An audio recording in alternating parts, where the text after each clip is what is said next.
মালিক কে? আল্লাহ বলছেন ওয়ামা খালাকতুল জিন্না ওয়াল ইনসা ইল্লা লিয়াবুদুন। আল্লাহু আকবার। হে মানুষ, হে জিন জাতি, আমি আল্লাহ তোমাদের উপরে নামাজ দিয়েছি, আমি তোমাদেরকে বানিয়েছি একমাত্র আমি আল্লাহর গোলামি করার জন্য। নামাজের মাধ্যমে যার গোলামি হয়, রোজার মাধ্যমে তারই গোলামি হয়। আমার নবী আপনার নবী বলেছেন, যারা আল্লাহর জিকির বেশি বেশি করবে, যারা আমির নবীর দুরূদ শরীফ বেশি বেশি পড়বে, হাসরের ময়দান যেদিন কায়েম হবে, ওই কঠিন মুসিবতের সময় পুলসিরাতটা এত অন্ধকার হবে, নিচে থাকবে জাহান্নাম আর উপরে থাকবে চুলের মতো চিকন একটা রাস্তা, হীরার চেয়ে ধারালো। আল্লাহ বলবে পুলসিরাতটা পার হয়ে যাও, পার হতে না পারলে কেটে কেটে আগুনে পড়ে যাবে। আমার নবী আপনার নবী বলেন, যারা দুরূদ শরীফ পড়বে, আমার আল্লাহ রাব্বুল আলামিন ওই পুলসিরাতের অন্ধকার রাস্তাটা তার জন্য আলোকিত করে দিবে। বান্দা যখন দোয়া করে, বান্দা যখন দোয়া করে, এই দোয়াটা আসমান এবং জমিনের মাঝখানে ঝুলন্ত অবস্থায় থাকে। ইন্না দুআ মাওকুফুন বাইনা সামাই ওয়াল আরদ, নিশ্চয়ই দোয়া আসমান এবং জমিনের মাঝখানে ঝুলন্ত অবস্থায় থাকে। লা ইয়াসআদু মিনহু শাই, এমন কোন শক্তি নাই দোয়াটা আল্লাহ পর্যন্ত পৌঁছাবে। আমার নবী বলেন, হাত্তা তুসাল্লি আলা নবী সাল্লাল্লাহু আলাইহি ওয়াসাল্লাম, যখন বান্দা আমার উম্মত আমার উপরে দুরূদ শরীফ পড়ে, তার আমলের গাঁটটি আমার আল্লাহর দরবারে কবুল হয়ে যায়। এই দুরূদের দরকার আছে না নাই? আর জোরে জোরে কোন আছে না নাই? যুবক ভাইরা আমার, আপনাদের এলাকায় আমি প্রথম এসেছি, আমি একটু যাচাই বাছাই করি কথা বলতেছি, বোঝার জন্যই বলতেছি। আমার আল্লাহ বন্ধু নবীরে ডাক দিয়ে একটু, বন্ধু গো, আমি আল্লাহর বিধানগুলো যদি আপনি মানুষের ঘরে পৌঁছাবেন, আপনার কাছে দুইটা অস্ত্র লাগবে। জোরে কোন কয়টা?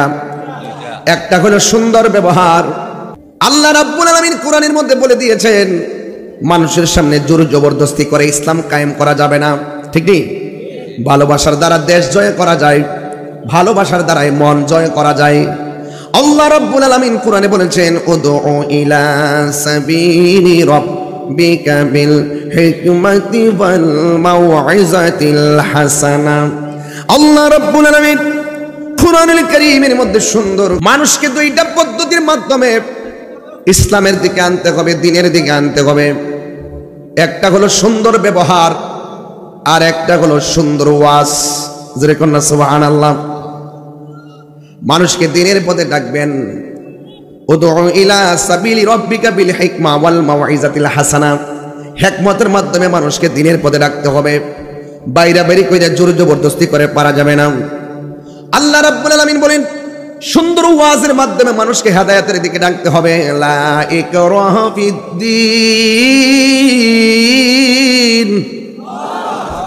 আল্লাহ রাব্বুল আলামিন বলেছেন, ধর্মের মধ্যে কোনো জোর জবরদস্তি চলবে না। তেতুইয়া গ্রামে যদি হিন্দু থাকে, হিন্দু মন্দিরে তারা পূজা করবে, মুসলমান তাকে পূজা বন্ধ করতে বাধ্য করবে না। মুসলমানরা মসজিদে আজান দিবে, কোনো হিন্দু কি এসে আজানকে বন্ধ করতে বাধ্য করবে না। আমার ইসলাম আমাদের শিক্ষা দিয়েছে, অন্য ধর্মের মানুষের সাথে ভালো ব্যবহার করতে হবে। তোমার কাজ হলো কোরআন সুন্নাহর কথাগুলো প্রচার করা। যে ভালো লাগে মানবে, যে ভালো লাগে মানবে না, কিন্তু তাই বলে কাউকে জোর জবরদস্তি করে ধর্মান্তরিত করা যাবে না।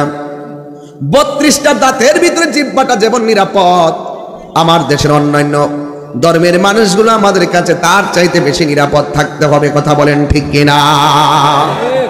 আমার নবী বলেন, দুইটা জিনিস মানুষকে বেশি জান্নাতে নিয়ে যাবে। এর মধ্যে একটা হলো তাকওয়া, আর একটা সৎ চরিত্র। আমার নবী ঘর থেকে বের হয়ে যখন তিনি চলে যাবেন এমন একটা জায়গায়, যে জায়গার মধ্যে কোনো ধরনের মুসলমান নাই, সবগুলা কাফের, জায়গাটা কি স্বাভাবিক না অস্বাভাবিক? আমার নবী খেদমত করলেন। বেদিনের কাছে দিনের দাওয়াত দেওয়ার নাম হলো তাবলীগ, আর মুসলমানদের কাছে এই যে কোরআন সুন্নাহর শিক্ষা দেওয়ার নাম হলো তালিম। তালিম আর তাবলীগ এক জিনিস না। আমার দেশের তাবলীগের নামে যা হয় এটা তাবলীগ না, এটা হলো তালিম। তালিম হয় মুসলমানদের কাছে, আর তাবলীগ হয় বেদিনের কাছে। কথা বলেন ঠিক কিনা? আজকে এত কঠিন জিনিসটা আমরা সহজ করে বলাইছি, তেল্লা মাথায় তেল দিতেছি। এই জন্য ইহুদিরা মুসলমানদের কিছু লোকের হাত কইরা ফিলিস্তিনের মুসলমানদের উপরে বর্বর হামলা চালাইছে। কথা বলেন ঠিক কিনা? আজকে মুসলমানরা বারবার মার খাইতেছে একমাত্র মুনাফিকের কারণে। কথা বলেন ঠিক কিনা? কোরআনের মধ্যে বলেছে মুসলমানদের প্রকাশ্য অপ্রকাশ্যে শত্রু হলো ইহুদি। কথা বলেন ঠিক কিনা? আমার নবী আপনার নবী আয়েশা সিদ্দিকা রাদিয়াল্লাহু তাআলা আনহাকে ডাক দিয়ে বলে, আয়েশা আমি চলে যাচ্ছি দ্বীনের খেদমতের জন্য। আমার নবী যখন চলে গেলেন ওই কাফের এরিয়ায় একটা মুসলমান নাই। আমার নবী আপনার নবীকে প্রশ্ন করা হয়, আপনি কে? আমার নবী আপনার নবী বলেছেন, আমি হইলাম আল্লাহর বন্ধু। কাফেররা প্রশ্ন করে আল্লাহকে, তখন কাফেররা মূর্তির পূজা করে, কাফেররা আল্লাহ ছাড়া অন্য কারো উপাসনা করে। অথচ আমার নবী আপনার নবী ওই দিন বলতে পারতেন, কথা ঘুরিয়ে নবী বলতে পারতেন, কিন্তু নবীর আদর্শ ঘুরাইয়া নয়। আমার নবী বলেন, তোমরা আমাকে বলেছ আমি কে? আমি বললাম আল্লাহর বন্ধু। আবার প্রশ্ন করছো আল্লাহকে। দেখেন আমার নবী কেমনে হেকমতে উত্তরটা দিয়েছেন। হেকমতে উত্তর দিয়েছেন। আমার নবী আপনার নবী বলেন, আল্লাহ হলো তিনি যিনি তোমারও বানাইছে আমারও বানাইছে। আর বড় করে বলেন সুবহানাল্লাহ। এরপরে কয় কি ব্যাপার? যে আল্লাহ আমাদেরকে বানাইছে, আমাদের অস্তিত্ব ছিল না। আল্লাহ রাব্বুল আলামিন আমাদেরকে অস্তিত্ব দিয়েছেন, কিন্তু সেই রবের কাছে আমাদেরকে ফিরে যেতে হবে। ফিরে গিয়ে ভালো মন্দের ব্যবহার করতে হবে, ভালো মন্দের সব জবাব একজনের কাছে দিতে হবে। জবানটা খুলে বলুন তিনি কে? নবী আমার নামাজের সাজদায় গেল, কাফেররা নবীর পিঠ মুবারকের মধ্যে উটের নারী বুড়ি আইনা চাপাইয়া দিছে। আমার নবী নামাজ শেষ করলেন, দেখলেন কাফেররা দেখতেছেন নবীর এত আঘাত করার পরেও নবী পাল্টা আঘাত করে নাই। কিছু কিছু কাফের বলতেছে এত সুন্দর চেহারা, সুবহানাল্লাহ, এত সুন্দর নম্র, এত সুন্দর ধৈর্য, যারা মারলেও কথা কয় না, যারা আঘাত করলেও প্রতিশোধ নেয় না। ইসলাম মানে প্রতিশোধের নাম নয়, ইসলাম মানে হলো ক্ষমা করে দেওয়ার নাম। আমার নবী আপনার নবীকে এত আঘাত করার পরে যখন কেউ কোনো ধরনের আঘাত পায় নাই, কিছু কিছু কাফের আছে নবীর চেহারা দেখা মনে মনে সিদ্ধান্ত নিয়েছে, যার চেহারাটা এত সুন্দর তারে আর মারা যায় না, তার কাছে কালিমা পয়রা মুসলমান হওয়া যায়। অস্ত্র নাই, লাঠি নাই, শুধুমাত্র একটা ধৈর্য। ধৈর্যের ফল শুধু দুনিয়াতে না, ধৈর্যের ফল আখিরাতেও পাওয়া যায়।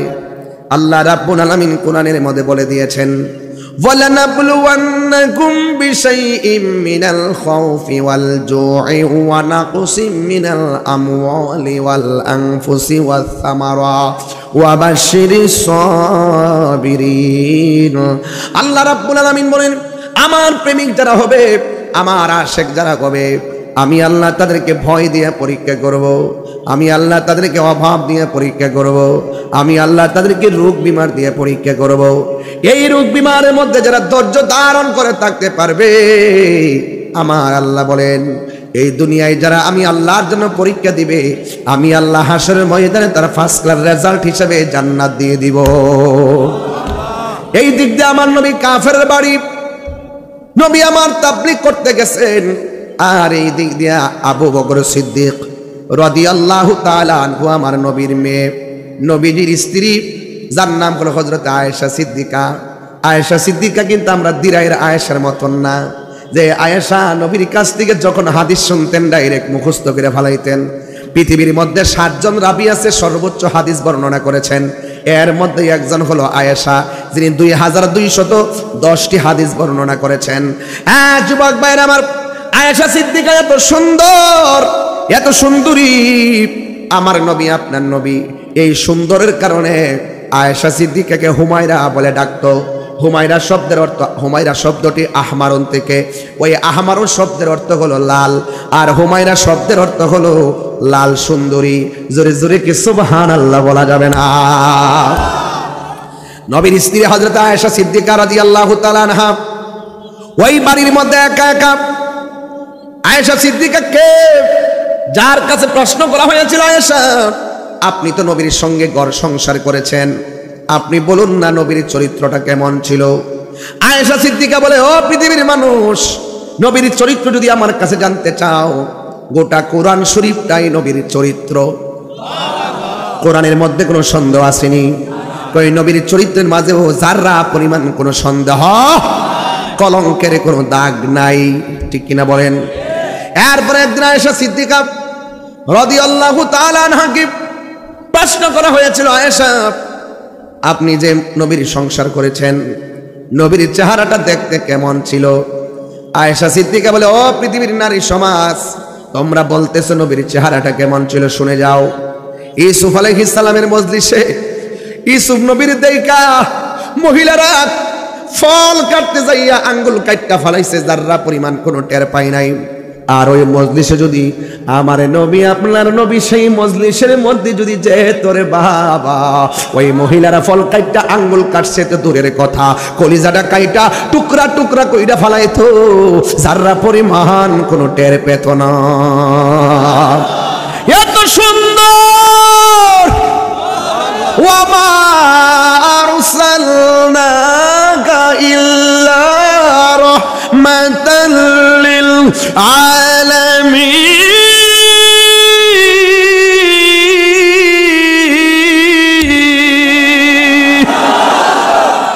আমার নবী কি রহমত না গজব? ওই রাহমাতুল লিল আলামিনরে পাথর মারে। নবী বলে, জিবরাইল তুমি তাদেরকে পাথর মেরে আঘাত করো না, আমি নবী তো রহমত, শুধু মানুষের রহমত না, প্রাণীর রহমত। শুধুমাত্র একটা আলমের রহমত না, আমি ৮০,০০০ আলমের রহমত।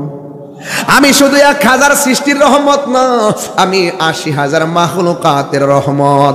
আল্লাহ যত জায়গার রব, আমি নবী তত জায়গার রহমত। আমি ধীরে ধীরে একটা প্রেম সাগরে ঢুকে যাব। কিসের কথা, কিসের আওয়াজ? একটু পরে বাড়ির কথা ভুলে যাবেন, মোবাইলের কথা ভুলে যাবেন, কারণ নবীর মহব্বতের প্রেম সাগরে যারা লাভ দেয়, দুনিয়া তুচ্ছ মনে হয়, নবীকেই তার কাছে শ্রেষ্ঠ মনে হয়। কথা বলেন, আরো জোরে বলুন, মায়ার সুরে বলুন। হ্যাঁ বন্ধু, নবী আমার তবলিগে, আমার দেশে দেখবেন জামাই যখন বিদেশ যায়, মেয়ের বাপে তখন বাড়ি ঘরের খবরটা বেশি রাখে। জামাই টাকা পাঠাইছিনি, কেমনে সংসার চলে, নাই নাতনি কি খাইতেছে, বাড়ির মধ্যে আসলেও তরকারি রান্না করে খাওয়াই দিলেও কিন্তু দেখবেন আবার বাটির মধ্যে বইরা মেয়ের জন্য দিয়া দেয়। এটা হলো মেয়েদের প্রতি মায়ের, প্রত্যেকটা মায়ের একটা ভালোবাসা আছে। কথা বলেন ঠিক কিনা?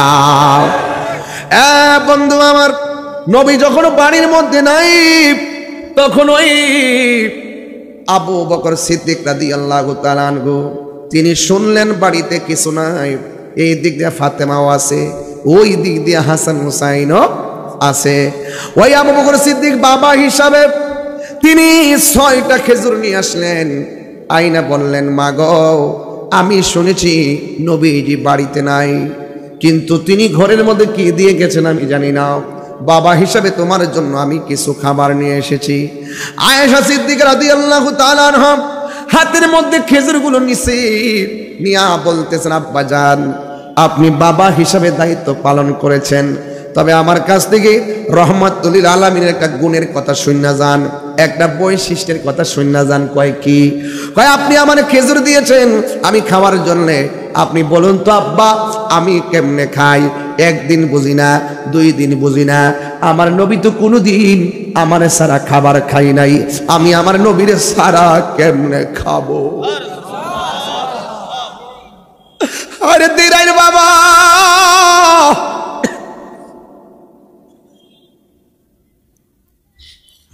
ও তুই আর বাবা, নবী তো তোমার জন্য কান্দে, তুমি তোমার উচিত নবীর জন্য কান্দা। আয়েশা বলে নবী আমার ছাড়া কোনোদিন খাই নাই, আমি কেমনে নবীর ছাড়া মুখের মধ্যে লুকমা দিব না বাবা। যতক্ষণ আমার নবী আসবে না ততক্ষণ পর্যন্ত একটা খুরমাও আমার হাত মুখে দিতে পারবো না। চিৎকার মেরে কি আল্লাহু আকবার বলা যাবে না? উম্মতের দোরদি তুমি। আমি হাসির খোরাক দিচ্ছি না, পাল্লের চোখের পানি ফেলায় কান্দেন, দেখবেন নবী মদিনা নাই, নবী দিরাই তেতুয়ার বাঙ্গা করে হাজির হয়ে গেছে। উম্মতের দোরদি তুমি, তোমার প্রেমের পাগল আমি, বলো উম্মতের দোরদি তুমি, তোমার প্রেমের পাগল আমি। মায়া যদি লাগে তোমার, মায়া যদি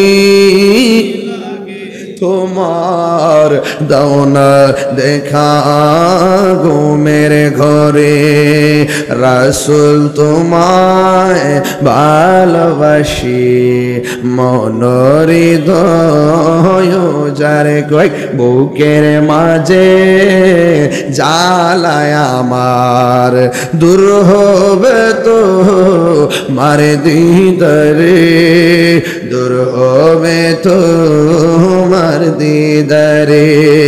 ও গোয়া মার নূরের নবী, তোমার প্রেমে পাগল আমি।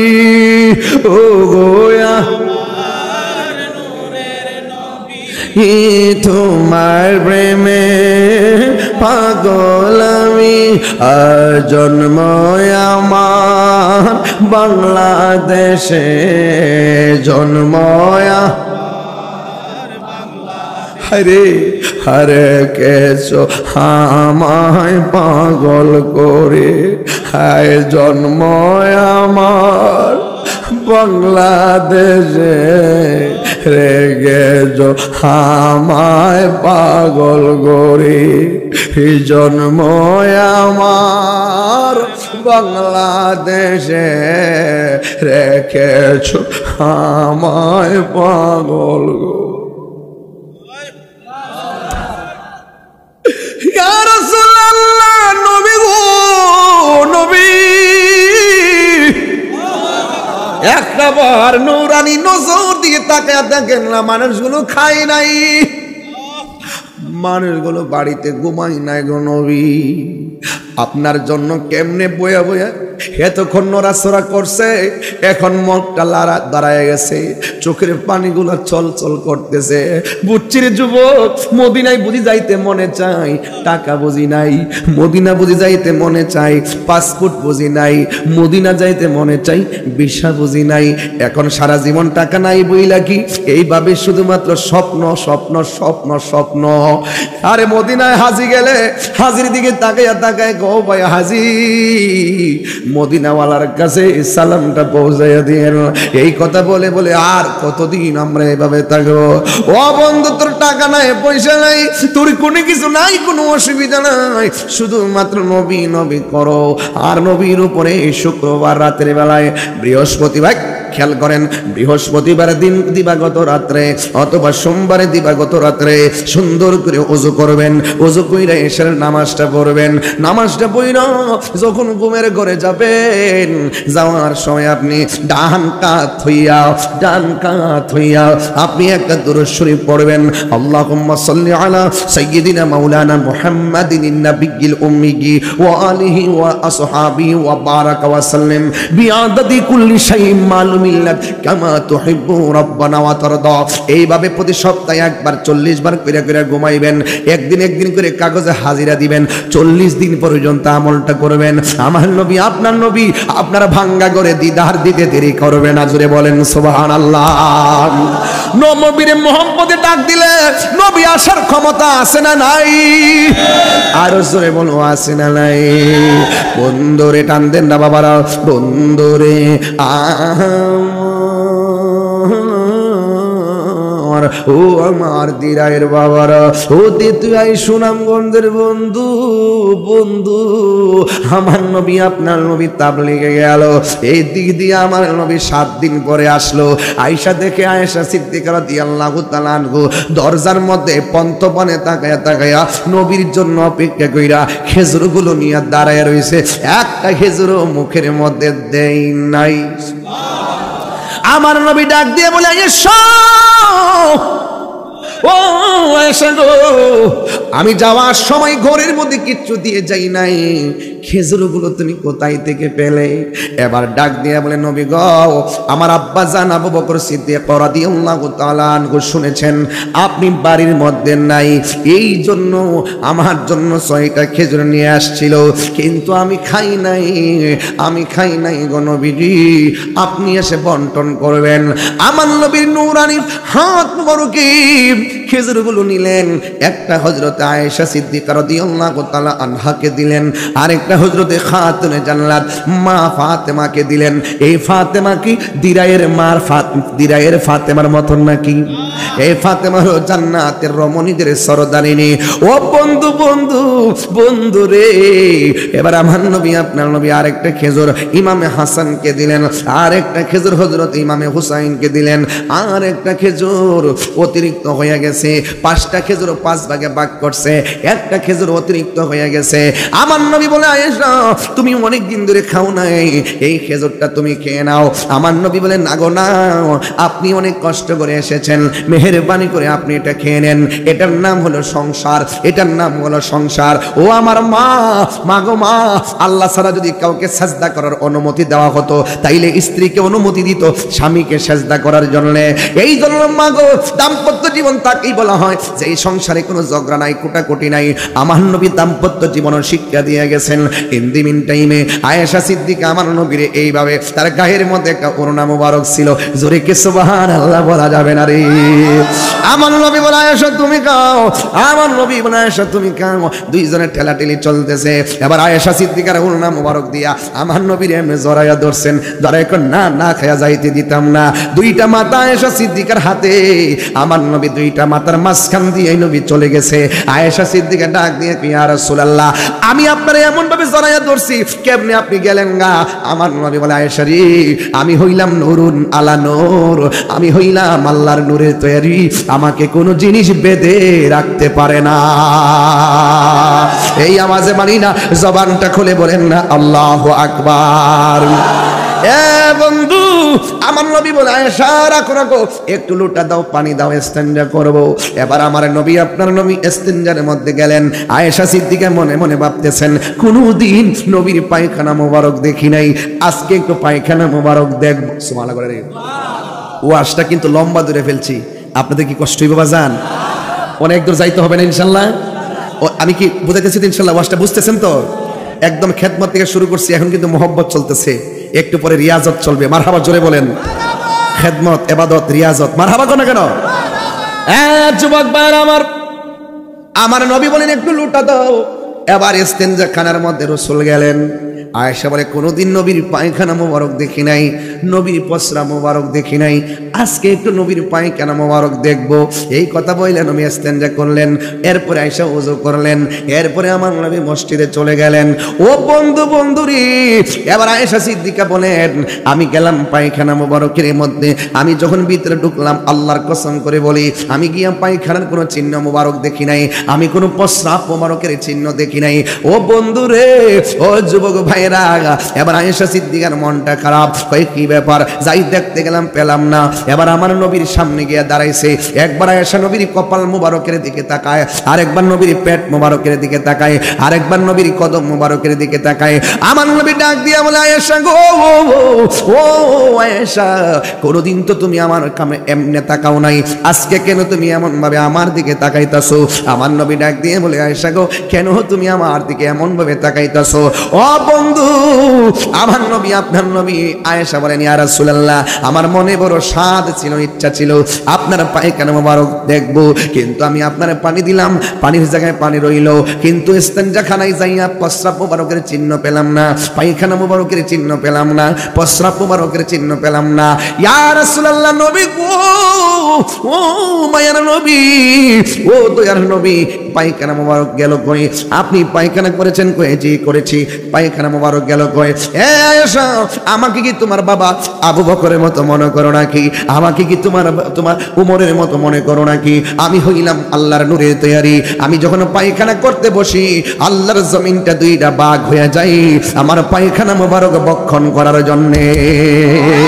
আর জোরে জোরে করুন আল্লাহু আকবার। আরে বাবা, নবীর ছিলেন সির ভিতরে, নবী আমার প্রস্রাব মোবারক সেরেছেন, উম্মে আইমান তখন প্রস্রাব মোবারকটা হাতে নিয়েছেন, নেওয়ার পরে মনে মনে ভাবতেছেন নবীর পায়খানা প্রস্রাব মোবারকটা রাখবো কোথায়? উম্মে আইমান বলতেছেন, আমি যদি পাহাড়ের উপরে রাখি আদবহীন হয়ে যাবে, আমি খালের তলায় ফালাইতে পারি না, নবীর প্রস্রাব মোবারকটা কোথায় রাখবো? এবার উম্মে আইমান বলেন, নবীর প্রস্রাব মোবারকটা রাখবো কোথায়? টেনশনে পড়লাম। এরপরে মনে মনে ভাবলাম, এবার ইচ্ছে মতো প্রস্রাব মোবারকটা আমি পান করে ফেলি। এবার প্রস্রাব মোবারকটা পান করে ফেললেন। আমার নবী ডাক দিয়ে, তোমার এই যে সিলমসির ভিতরে, বর্তনের ভিতরে প্রস্রাব মোবারক ছিল, এই প্রস্রাব মোবারকটা কোথায় গো? এবার তিনি বললেন, ইয়া রাসূলুল্লাহ, বিয়াদবি মাফ করবেন, এই প্রস্রাব মোবারক আমি পান করে ফেলাইছি। এ বন্ধুরে, মানুষ মানুষের প্রস্রাব পান করতে পারে না, মানুষ মানুষের পায়খানা পান করতে পারে না, মানুষ মানুষের রক্ত পান করতে পারে না, কিন্তু আমার নবী যে আমরার মতো নয়, হিসাবটা মিলাইয়া দিয়া যায়। দিরাই এলাকায়, সুনামগঞ্জের এলাকায় দলাদলি পরে হবে, আগে একটু বলা বলি কইরা লই, দলাদলি পরে হবে বলা বলি কইরা লই, ওইলে আমারে বুঝাইয়া নিবেন, নাইলে আপনি বুঝা আসবেন। কথা পরিষ্কার, কথা পরিষ্কার। হ্যাঁ বন্ধু, আমার নবী ডাক দিয়ে বলে, ও মেহমান, আমি যে পেশটা প্রস্রাব মোবারক করলাম, এটা কি করেছো? ইয়া রাসূলুল্লাহ, ইয়া হাবিবাল্লাহ, নবী গো, এই প্রস্রাব মোবারক আমি পান করে ফেলাইছি। আমার নবী বলে, উম্মে আইমান, তুমি তো আমার প্রস্রাব মোবারক পান করলা না, যে এই পেটের ভিতরে আমার প্রস্রাব মোবারক ঢুকছে, এই শরীরের জন্য আমার আল্লাহ জাহান্নামের আগুন হারাম করে দিয়েছে। আর জোরে জোরে করুন আল্লাহু আকবার। আমার নবী যুদ্ধের ময়দানে দন্ত মোবারক থেকে রক্ত মোবারক ঝরতেছে। সাহাবীর নাম মালিক ইবনে সিনান। তিনি জিহ্বাটা এর ক্ষেত্রে ড্রেন আছে না বাবা, ওই যে দান, ওই যে সেলো মেশিন লাগায়, ডিপ মেশিন লাগায়, যে পানি দেয়, খেতে পানি না, আইল কেটে কেটে। হ্যাঁ, এই মালিক ইবনে সিনান নবীর দন্ত মোবারক দিয়ে যখন রক্ত মোবারক ঝরে, জিহ্বাটা ড্রেনের মতন বানাইয়া নবীর জিহ্বা মুবারকের দন্ত মুবারকের গোড়ায় লাগাইয়া দিছি। যতগুলা রক্ত মুবারক ঝরেছে, সব রক্ত মুবারক গুলো ওই জিহ্বা নামক ড্রেন দিয়া মালিক ইবনে সিনানের ভিতরে চলে গেছে। এবার আমার নবী ডাক দিয়ে, কি ব্যাপার ইয়া রাসূলুল্লাহ, নবী গো, আমি তো একটা কাম করছি গো নবী, মাটি দিলাম রক্ত মোবারক বন্ধ হয় না, ছাই দিলাম বন্ধ হয় না, কাপড় দিলাম বন্ধ হয় না। এরপরে মনে মনে ভাবলাম, এই রক্ত মোবারক তো মাটিতে পড়লে শোভা পায় না, আমার জিহ্বাটা আপনার দাঁতের গোড়ায় লাগাইছি, আর আমার জিহ্বা দিয়া ড্রেন বানাইয়া সব রক্ত মোবারক গুলো আমি চুষে চুষে পান করে ফেলেছি। ও বন্ধু, মানুষের রক্ত মানুষে খাওয়া হারাম, অথচ নবী আমরার মতন না। এটাই হলো তার প্রমাণ। আমার নবী বলে, হে মালিক ইবনে সিনান, তুমি তো আমার রক্ত পান করলে না, তোমার জন্য আমার আল্লাহর জাহান্নাম হারাম হয়ে গেছে। আরো বড় করে কর না, ইয়া রাসূলুল্লাহ। বন্ধু, এবার আয়েশা সিদ্দিকা রাদিয়াল্লাহু তাআলা আনহা ইন দি মিন টাইমে বলতেছেন, ইয়া রাসূলুল্লাহ, নবী গো, আপনি যেদিন থেকে চলে গেছেন, হাসান হুসাইন প্রায় অসুস্থ হয়ে গেছে। মা ফাতেমা বলে, ও আব্বা জান, হাসান হুসাইন বিছনা থেকে পেটের খোদায় উঠতে পারতেছে না, পেটটা পিঠের মধ্যে লাগাইয়া, পেটটা বিছানার মধ্যে লাগাইয়া পড়ে আছে। মা ডাক দিয়ে উঠে না, মা ডাক দিয়ে উঠে না, কেউ ডাকলে উঠে না। আমার নবী যখন ডাক দিলে, হুসাইন রে, ও হাসান, নানা ভাই ওঠো না। জিজ্ঞাস করে কেন উঠে না? ওই তাদের ঘরের মধ্যে খাবারের কিছু নাই, পেটের ক্ষুধায় আর বসতে পারতেছে না। এই মাত্র আমার নবী ডাক দিছে, ও হুসাইন,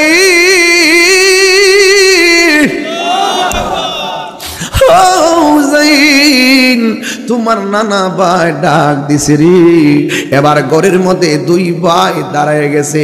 মা ফাতেমা বলে হাসান হুসাইন রে, এতক্ষণ দিয়ে আমরা ডাকলাম, বলছো খোদার জ্বালায় উঠতে পারো না। আয়েশা সিদ্দিকা ঘা আমিও তো ডাকলাম, খোদার জ্বালায় উঠতে পারো না, এখন দি তোমার নানা ডাক দিছে কেমনে উঠলা? হাসান হুসাইন কে পৃথিবীর মানুষ শুনে যান, আমি যদি একদিন না খাই খোদা লাগে, 2 দিন না খাইলে খোদা বাড়ে, 3 দিন না খাইলে ক্লান্ত হয়ে যায়, 4 দিন না খাইলে বসে যাই, দাঁড়াইতে পারি না, 5 দিন না খাইলে শুইয়া যাই, বসতে পারি না, 6 দিন না খাইলে চোখ খুলতে পারি না। কিন্তু আমি যখন আমার নানা জানের চেহারা মুবারক দেখি, আমার 7 দিনের খোদা সেকেন্ডে দূর হয়ে যায়। আর জোরে জোরে বলুন আল্লাহু আকবার, আল্লাহু আকবার।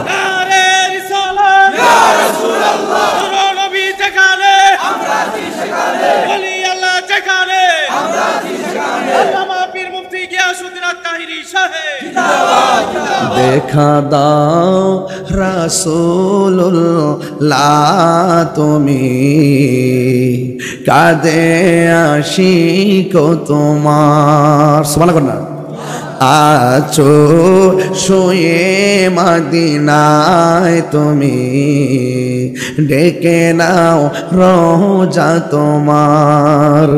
রাসূলুল্লাহ এই গজলের বইটা নিয়ে যায়, নিয়ে মারে দিবেন ইনশাআল্লাহ, রমজান মাসে পড়বে আর এই গজলটা শুনবে আর শিখবে। 50 টাকা দিয়ে আমার একটা ভক্ত নিয়ে আসছে।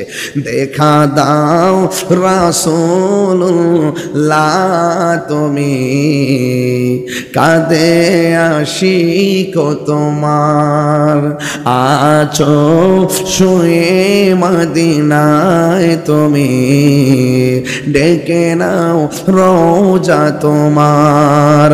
রাসূলুল্লাহ